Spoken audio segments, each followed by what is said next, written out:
Halo teman-teman, selamat datang di sumber artikel. Jangan lupa tekan tombol subscribe ya, dan aktifkan lonceng notifikasinya agar apabila channel ini mengupload konten terbaru, kalian tidak akan ketinggalan. Selamat mendengarkan. Novel Bidadari Tak Bersayap episode kelima. Jonathan memandangi lagi foto Cynthia yang ada di tangannya karena rasa kangennya pada Cynthia. Jonathan teringat peristiwa beberapa minggu yang lalu. Flashback on. Sayang, tegur Cynthia membuka pintu ruang kerja Jonathan. Jonathan menoleh ke arah pintu. Kemudian dia tersenyum karena yang datang adalah kekasih yang selalu dia rindukan. Cynthia berjalan menuju ke meja kerja Jonathan, dan dia langsung duduk di pangkuan Jonathan sambil merangkul Jonathan. "Gimana sayang pestanya?" tanya Jonathan sambil membelai rambut Cynthia. "Lancar dong," jawab Cynthia langsung berjalan menuju sofa. Jonathan kemudian menyusul Cynthia dan duduk di sebelah Cynthia di sofa. "Kamu sudah makan siang belum?" tanya Jonathan. "Belum," jawabnya manja sambil tangannya merangkul Jonathan dan hendak melayangkan ciuman di bibir Jonathan.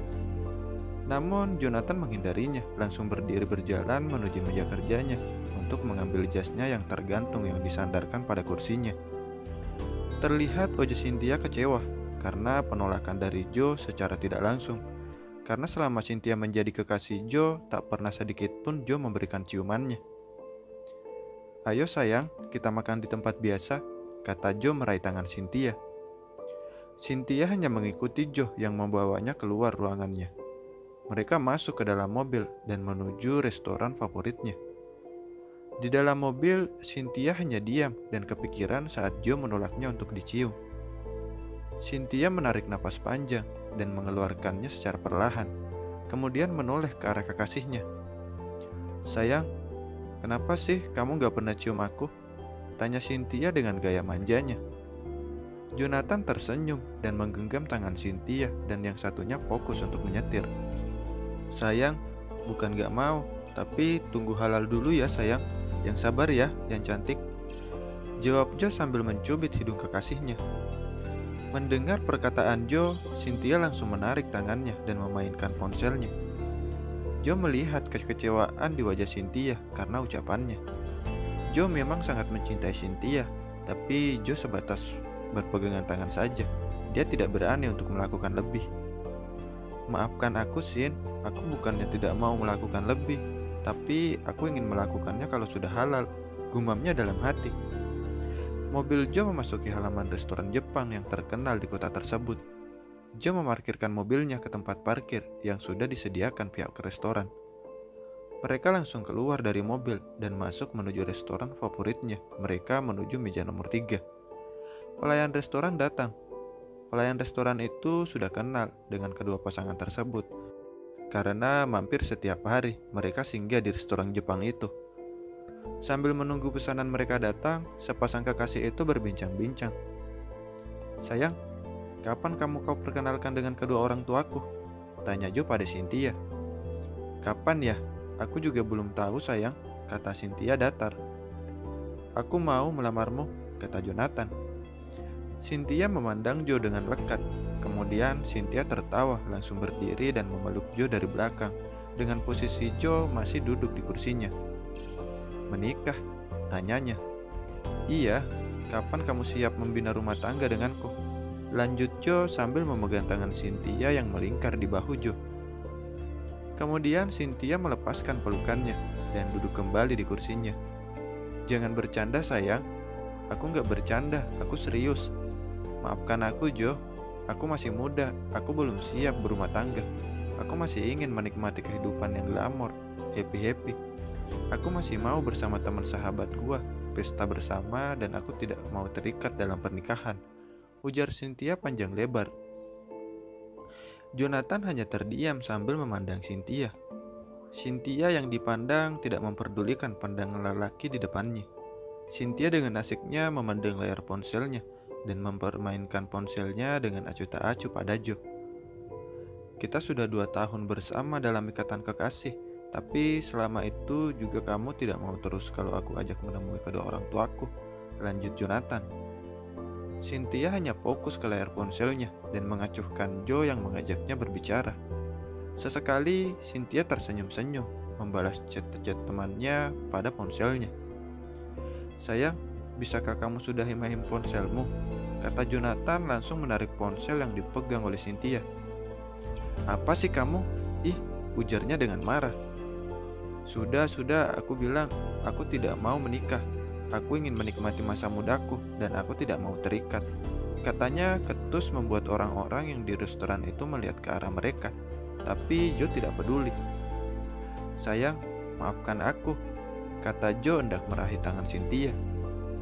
Tapi Cynthia menarik tangannya dan mengambil ponsel dan tasnya lalu berdiri.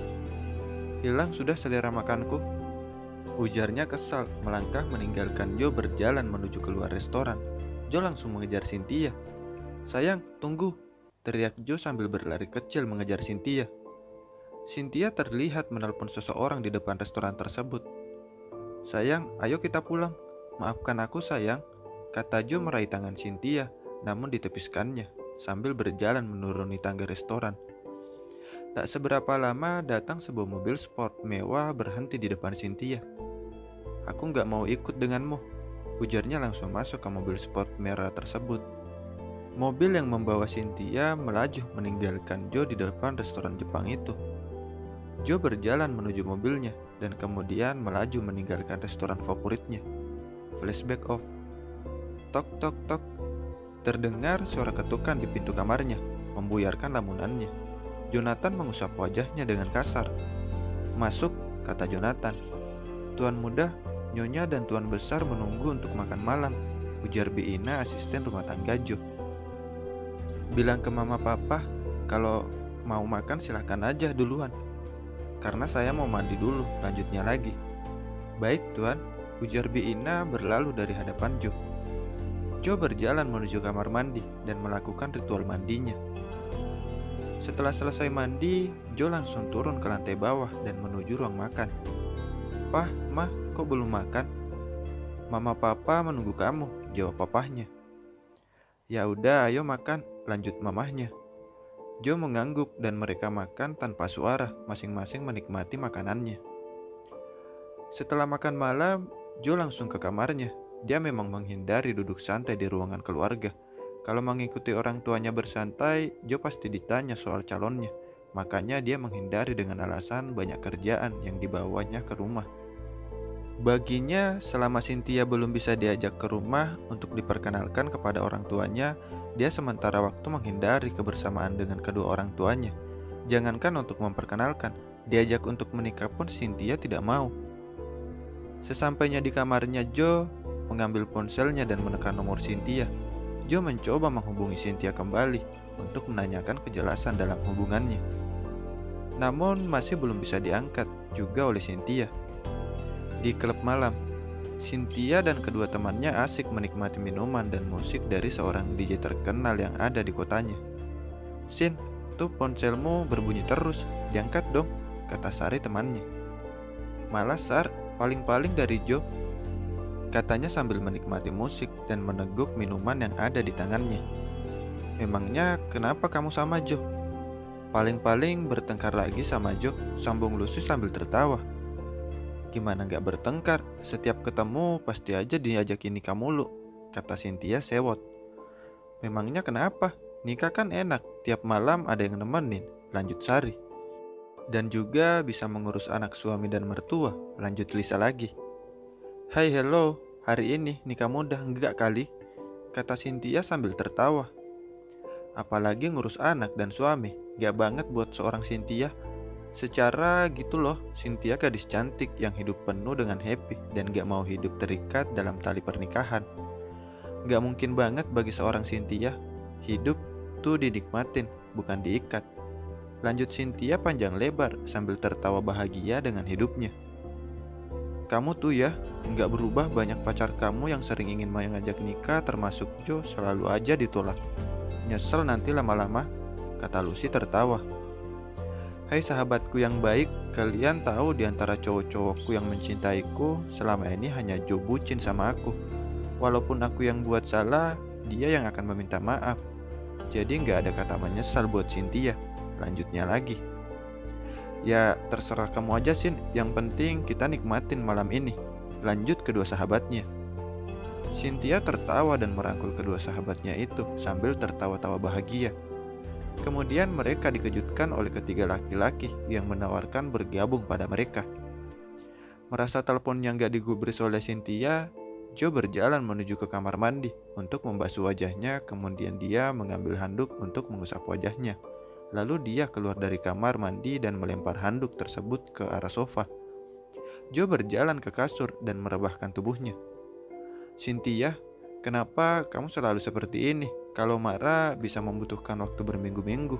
Padahal kamu tahu aku sayang banget pada kamu, Sin," ujarnya berbicara sendiri. Joe memejamkan matanya. Dia ingin melepaskan dan melupakan sesaat beban yang melandanya saat ini. Tanpa terasa, Joe larut dalam alam mimpinya. Pagi-pagi sekali, Joe bangun dan langsung mandi. Setelah melakukan ritual mandinya, Joe mengambil kunci mobilnya dan berjalan keluar kamar menuju lantai bawah. Sesampainya di bawah, Joe dikejutkan oleh suara mamahnya. "Nak, kamu gak sarapan dulu?" tegur mamahnya. "Enggak, Mah, Joe nanti sarapan di kantor saja," katanya sambil menuju meja makan menemui mamahnya. "Assalamualaikum," kata Joe sambil meraih tangan mamahnya. "Waalaikumsalam," balas Mama Jonathan. Jonathan menuju mobilnya dan melajukannya menuju arah kantornya. Dia sengaja bangun pagi dan berangkat pagi karena dia mau mencari keberadaan Cynthia setelah makan siang nanti. Joe memutar jalan agar cepat sampai di kantor. Dia tidak melewati jalan biasa yang sering dia lewati sehari-hari bila berangkat bekerja.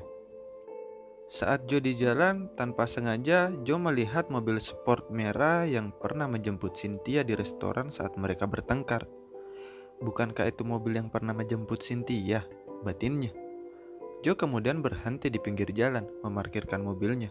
Sebelum turun, dia berpikir sejenak. Lebih baik aku cari tahu siapa pemilik mobil itu. Siapa tahu dia tahu di mana Cynthia sekarang ini. Namun saat Joe hendak turun dari mobilnya, Joe melihat Cynthia yang duduk di kedai kopi yang terkenal di kotanya. Cynthia bersama seorang laki-laki duduk membelakangi jalan. Joe kemudian turun menyeberang jalan menuju kedai kopi tersebut. Setelah sampai di dalam, Joe langsung menghampiri Cynthia. "Cynthia, sedang apa di sini?" tanya Joe sambil menyentuh pundak Cynthia. "Jonathan," lanjut Cynthia terkejut. Cynthia tidak mampu menyembunyikan rasa terkejutnya melihat Joe berdiri di sampingnya. Bersambung, "Terima kasih banyak telah mendengarkan sumber artikel ya. Bye-bye."